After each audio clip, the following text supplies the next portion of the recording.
This is Unit 6A, Part 1. For the lymphatic system, we're talking about a vascular structure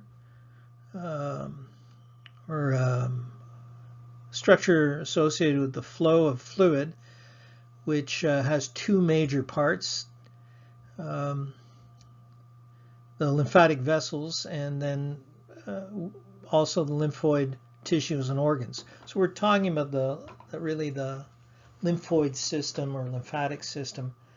We have vessels and we have tissues and organs. Now, I remind you that you have these lymphatic vessels throughout your body which act as one-way drains, collecting fluid from the tissues. There is an accumulation of fluid occurring in the tissues, or a flow of fluid into the tissues from the vasculature in the capillaries, the blood capillaries. There is a net filtration pressure pushing fluid out.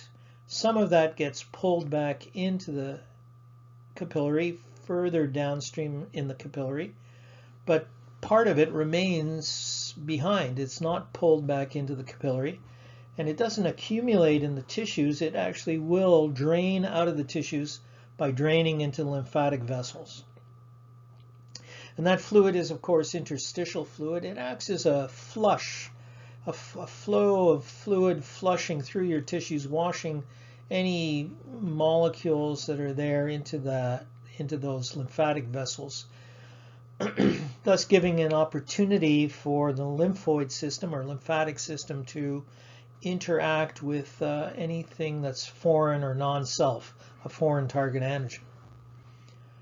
So we have that flow, and the lymphatic flow per day is a significant amount of fluid. It goes into those lymphatic vessels and eventually will drain back into the bloodstream in the upper chest. It joins with the bloodstream, back into the bloodstream. The total constant flow through the body per day is about 3 liters of fluid. There are a few plasma proteins in there, but for the most part, it's similar to the blood without plasma proteins. There are some plasma proteins, but nowhere near the same as in the blood plasma. And this is a diagram here showing that lymphoid or lymphatic system with some lymphoid organs. It's showing that and this is just a very small part of the map of the lymphatic vessels. They have, if they showed in the diagram, if they showed all of the lymphatic vessels, the whole thing would be colored in because there are so many. And all along the way you have these lymph nodes scattered around, much more than are actually shown. They're only showing certain areas, accumulations. The lymph nodes that are present in the armpits here are axillary lymph nodes. The lymph nodes around the neck and jaw here are just underneath the jaw are the cervical nodes. Here in the groin are inguinal nodes, but you have other ones that are deeper down in tissues spread out. They're not all shown. Now I told you, all of these all these lymphatic vessels converge and go into bigger vessels and larger vessels. And as the fluid flows through, it ends up meeting up with the lymph node and going into a lymph node where you have the opportunity for any foreign molecule, non-self foreign molecule, to interact with immune cells. But it then flows out and keeps flowing up here until it drains into either the right subclavian vein on this side or the left subclavian vein on that side. So the right subclavian vein and the left subclavian vein are the exit points for that lymphatic fluid or lymph. That's also called lymph.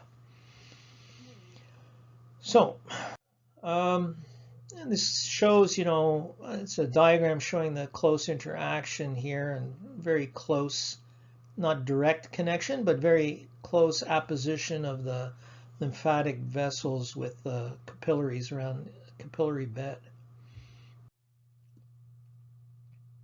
Lymphatics or lymphatic vessels are a one-way drainage system. They are permeable, And the larger, the very microscopic ones are called lymphatic capillaries. The next size up are lymphatic collecting vessels, and then those drain into really quite much larger ones, trunks or ducts. Lymphatic capillaries are similar to blood capillaries with some modifications. They are extremely permeable, so lymphatic fluid, interstitial fluid, that's going to become lymph or lymphatic fluid is going to be able to easily move into it. They have mini valves at the very ends, and these act as one-way gates. They allow interstitial fluid with some plasma proteins to enter into the lymphatic capillaries, and they do not allow it to escape. And they look like this. There's a flap there. Fluid can push its way in.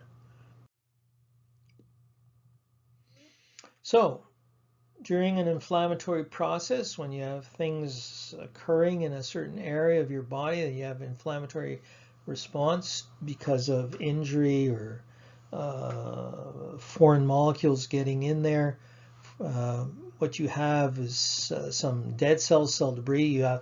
You have possibly some pathogens, some infective microorganisms, and and molecules from that get into the lymph and will drain into the lymphatic vessels. So lymphatic capillaries can take in those larger soluble molecules that are derived from cell debris and pathogens. Along the way, as I told you, along the lymphatic capillaries, you have lymph nodes positioned, and these act really as filters or sites of interaction so that immune cells, cells of the immune system, can interact with debris and will in fact have an opportunity to interact with foreign non-self molecules if there are any in there.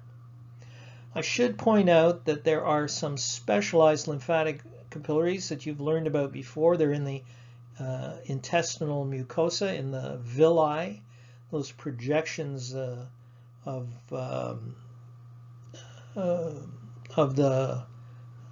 mucosa of the intestinal tract, found in the small intestine and the large intestine, and those act as those villi are acting as a way of increasing the total surface area, and they're there for absorption.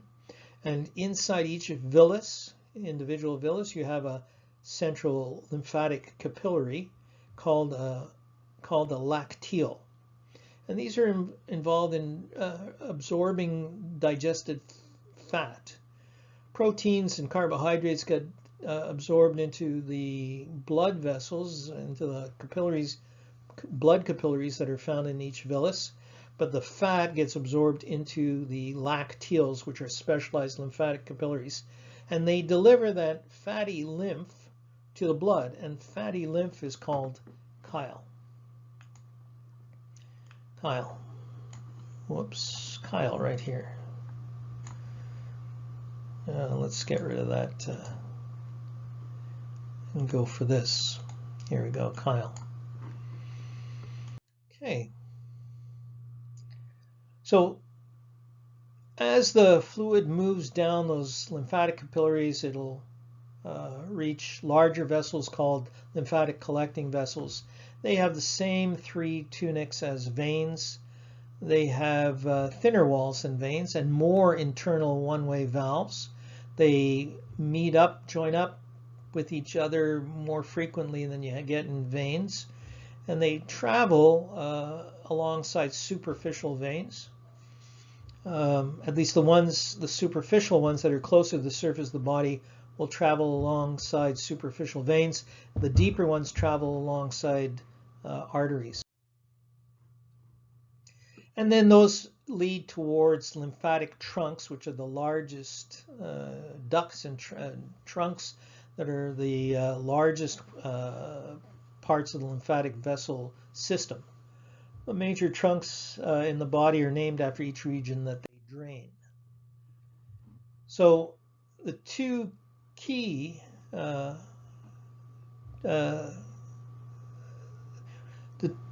there are two key destinations, the right subclavian and the left subclavian veins, are where the, here, I'll have to pause, I have a phone call.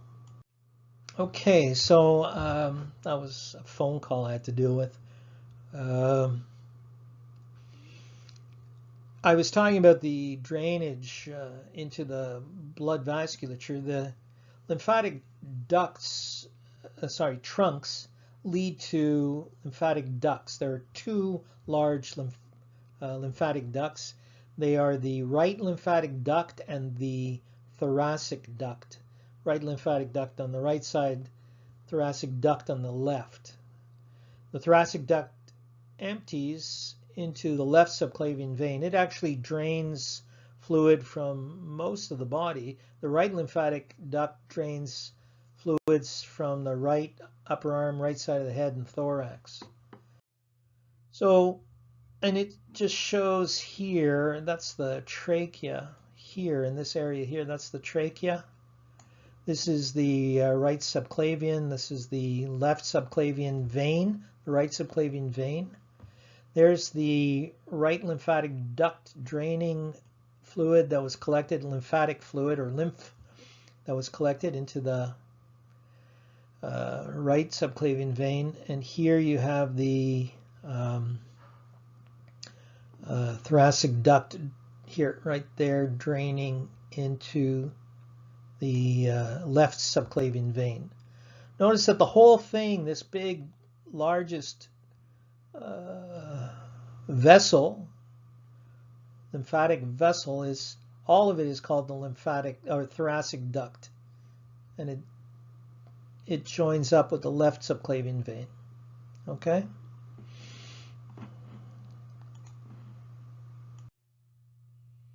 Now, as I told you, the lymphatic system is a drainage system, but it doesn't have any organ that acts as a pump like the blood vasculature, which has the heart. So the vessels are really a low pressure transport system, and they use the same mechanisms as the veins to help push lymph along. The veins use these same mechanisms to push along the venous blood, and the lymphatic vessels use these two same mechanisms to push forward the lymph. And those two mechanisms are the skeletal muscle contraction, so movement helps drain. Interstitial fluid goes into the lymphatic vessels, and it gets drained away as it gets pushed forward. Remember, there's valves inside so that it can't go backwards or retrograde. Also, respiratory muscles also help with that drainage. There is some added benefit also of the fact that the deeper lymphatic vessels move alongside nearby arteries, and there is some smooth muscle actually that helps movement of the fluid when you get to the very largest vessels, which are the lymphatic trunks and ducts, lymphatic ducts and lymphatic trunks.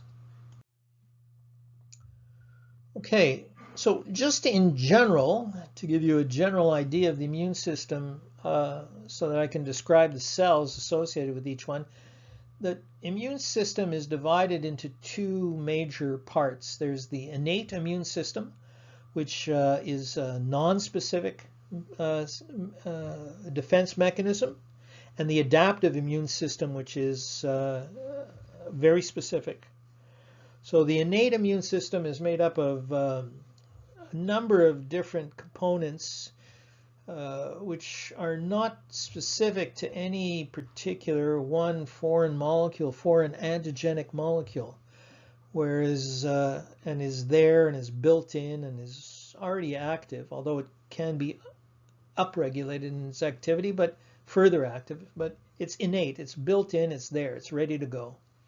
The other one, the adaptive immune system, is very specific. It's made up of cells that have very specific receptors on them for particular foreign antigens. Okay, each new T cell or B cell, T lymphocyte or B lymphocyte, has a set of receptors on its surface, all the same receptor on one particular cell, specific for a particular target antigen, foreign molecule, and that is the adaptive immune system. So lymphocytes are really the main cells involved in the adaptive immune system that make up that adaptive immune system. Lymphocytes include both T lymphocytes and B lymphocytes. They're usually, for ease and it's good nomenclature, they're called T cells or B cells, and that's the name I'll usually use. These are immunocompetent cells. They are competent, they are able to carry out immune function, and they use their receptors on the surface to respond to a specific antigen. Okay, so that's the cells, the main part of the adaptive immune system. They protect the body against foreign non-self molecules, target antigens. Each separate one has a different target antigen. An antigen is a molecule that the immune system can respond to. Anything the body perceives or reacts to as foreign, non-self. Okay? Foreign and non-self, that means the same thing, right? So some examples of foreign molecules are microorganisms, they're toxins, viruses, they're non-living type of, they are a microorganism actually. Typical infectious microorganisms include bacteria, viruses, and fungi. Okay. Now, another kind of foreign molecule is that people sometimes get exposed to, or via blood transfusions, so donor red blood cells, particularly when it's not properly matched for ABO or RH. Cancer cells are actually, in a sense, non-self because they are altered self. They don't have normal molecules that are normally found on their surface. Actually, I should correct that. They do have molecules that are normally found on the surface, but they have, in addition, other altered kinds of structures on their surface which make them an altered self. So the immune system can, in fact, recognize them as something different. Any non-living debris from outside of the body also is foreign, non-self. You know, you get a cut and you get dirt in it, stones, woods, anything non-self foreign. The lymphocytes are produced in the bone marrow. B cells mature and become immunocompetent, they're competent, they're able to carry out an immune function, and they do that, the maturity and becoming immunocompetent, they do that in the bone marrow. They are produced from the stem cells in the bone marrow. They mature there, they become immunocompetent cells, and then they exit. T cells are different. They are produced in the bone marrow, but they first have to migrate to the thymus. I remind you that the thymus is a lymphoid organ found in the chest. It has 2 lobes. It's found on top of the heart, and it's particularly larger in children, infants, and gets smaller as you get older. And it's there in the thymus that T cells become mature and become immunocompetent. T actually stands for thymus.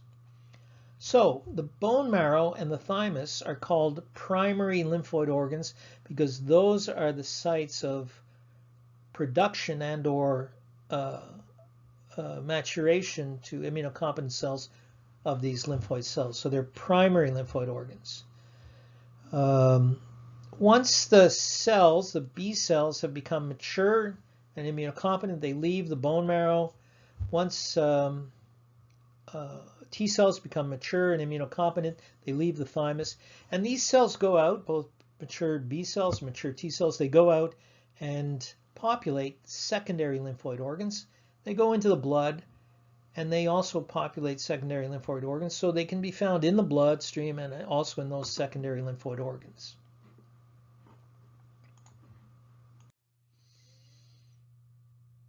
These cells, mature cells, can carry out immune function. They can mediate an immune response, and they can do that via the antigen receptors found on the surface. T cells or T lymphocytes that are produced in the bone marrow will then migrate to the thymus, will mature, and they each new unique T cell that gets produced, T lymphocyte or T cell, each one that is produced and becomes immunocompetent in the thymus will have one specific antigen receptor type all over its surface. It'll have many of these T cell receptors or TCR on its surface. Okay, TCR is the abbreviation for T cell receptor. And then they migrate out. They migrate out to populate the different secondary lymphoid organs in the rest of the body. So if you produce a single T cell, it will have many, many copies on its surface, all over its surface, of a T cell receptor that can bind to, in other words, allows it to recognize, to bind to one particular foreign non-self target antigen. And you produce millions and millions and millions of individual new T cells, and each one has a different type of receptor on its surface for recognizing a unique foreign molecule, foreign antigen. Same actually goes for B cells. So in terms of the B cells, they're initially produced in the bone marrow, mature and become immunocompetent cells. Their antigen receptor is called an antibody molecule. It's abbreviated AB. Antibody molecule. This is very similar to the T cell receptor. It's a protein molecule on the surface. That's their antigen receptor. It's all over the surface of the mature B cell. Each unique B cell that gets produced will have a unique type of antibody molecule embedded all over its surface, a unique receptor for a specific, single specific antigen. And then once they're produced, they're mature, they go out and populate the rest of the secondary lymphoid tissues or organs in the rest of the body. And you produce, just like with T cells, you produce millions of B cells. So you have a new whole array of different cells that have a,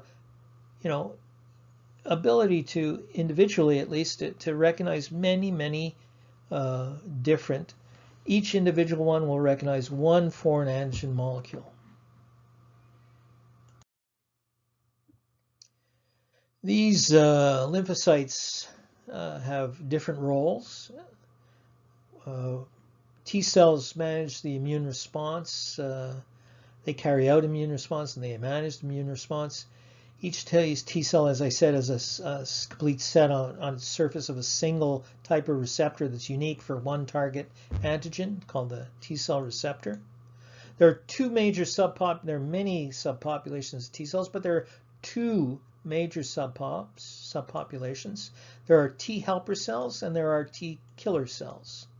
T helper cells help the immune response to get magnified. The thing that activates and triggers an immune response is that foreign antigen, that foreign molecule. When it interacts with the T cell that has the right receptor for it, then it'll activate that T cell and it starts to secrete a growth factor called interleukin-2 or IL-2. Now, IL-2 is a growth factor for cells of the immune system that have been activated.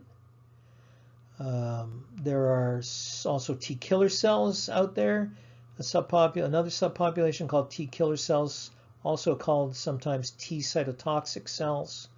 Most people call them T killer cells, but T cytotoxic means the same thing. They can attack and kill or destroy not just foreign cells. It shouldn't just be restricted to foreign cells.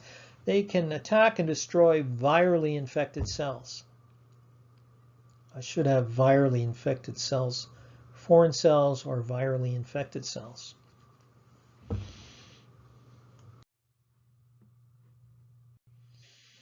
B cells, when they get activated, they'll produce antibody. They already have the antibody on their surface. And if that antibody interacts with the right target antigen, the one target antigen they're specific for, then the cell gets activated and starts to secrete its antibody molecule. Starts to produce a lot of the antibody molecule and secrete it.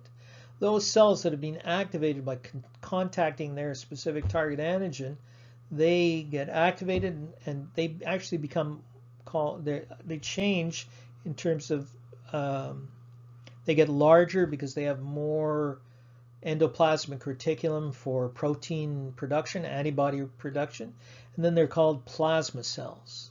And it's the plasma cells that secrete antibody. Remember, you get a single foreign target antigen molecule entering into your body. It contacts a B cell with antibody molecules on its surface that can react to it. It'll activate that B cell. It will differentiate into a plasma cell and start secreting lots of that antibody. Okay, you also have other kinds of cells. These cells, which are called macrophages. Macrophages actually are not part of the adaptive or specific immune system like lymphocytes are. Macrophages are part of the innate immune system. You have a whole bunch of different types of macrophage-derived cells throughout your body. In different tissues, you have different kinds of macrophages. So in general, they're called macrophage lineage cells. These cells originate in the bone marrow. They're a type of blood cell, so they're produced from stem cells in the bone marrow. And they go out and they go out and they form, there are two major groups of them. One type are monocytes, and they're in the bloodstream and they circulate around in the bloodstream, and we've I believe talked about that, or you learned about that. But they can also leave the blood, and once they leave the blood and go into the tissues, then they're called macrophages. This is the abbreviation for macrophages, capital M and the Greek letter phi. Now, this kind of response is part of the inflammatory response, the inflammatory reaction. The monocytes leave the bloodstream at a site where there's inflammation because there's cell debris or foreign particles, like microorganisms, So they'll move towards that area. They come out of the capillaries, and they go towards that area. And as soon as they go into the tissues, they're called macrophages. That's an inflammatory type of response. Those are inflammatory macrophages. At the same time, you have populations of macrophages normally found in different tissues. And they go by a whole series of names. I haven't named all of them, but these are some of the major populations. In the skin, you have dendritic cells. In the liver, you have Kupffer cells. In the brain, microglia. In the alveolar space, the space of the alveoli, you have alveolar macrophages. In the peritoneal cavity, you have peritoneal macrophages. All of these originated from cells that came out of macrophage lineage cells that came out of the bone marrow and went into the bloodstream and then moved normally, not in response to inflammation, but just moved out of the bloodstream and populated the different organs, the skin, the liver, the brain, the alveoli, the peritoneal cavity. They're all over. They're ready to act if there's some sort of death of tissue, so cell debris, or foreign molecules that get in, or foreign microorganisms that get in. They can all undergo activation that makes them into inflammatory cells. There are other immune cells, or cells that are part of the immune system. There are reticular cells. They don't have themselves an immune function, but they form the framework of several different types of lymphoid organs. And here you can see reticular cells and their branching meshwork. So you have all this mesh of reticular cells forming this giant scaffolding in secondary immune organs like the lymph nodes or the spleen, or some of the encapsulated structures you have. Part of we'll talk about them later. Secondary lymphoid organs have this framework, and then you have cells in between, cells of the immune system like macrophages or lymphocytes that are found in much higher numbers than is shown here. This is actually an electron micrograph, but most of the cells they're free, they're loose, so they've been removed here, and then they're showing an area that has been depopulated mostly, but you have lots of these free cells moving around. It's like a scaffolding that gives support, a framework. Okay, some lymphoid tissues or organs have a capsule and some don't have a capsule. Some are surrounded by a capsule made of connective tissue. The ones that have no capsule include diffuse lymphatic tissue. Diffuse means spread out. Diffuse lymphatic tissue, you have that scattered throughout every part of your body, just loose lymphoid tissue. Sometimes there are collections, for example, in the lamina propria in the that's found in mucous membranes, particularly in the gastrointestinal tract. Some certain secondary lymphoid organs, so you can have this scattered tissue. Another type that have no capsule are called follicles, lymphatic follicles. They don't have any surrounding capsule of tissue. And an example of that would be Peyer's patches, that's in intestinal tissue. They're found uniquely, many immune cells packed into an area, tightly packed with reticular scaffolding and cells, but they don't have a capsule around them. So non-encapsulated lymphoid tissue and encapsulated lymphoid tissue. Encapsulated, there's different types, but the major type would be, an example of that would be the lymph node. So that is a type of encapsulated tissue. I'm going to stop here. And that's the end of Unit 6A, Part 1.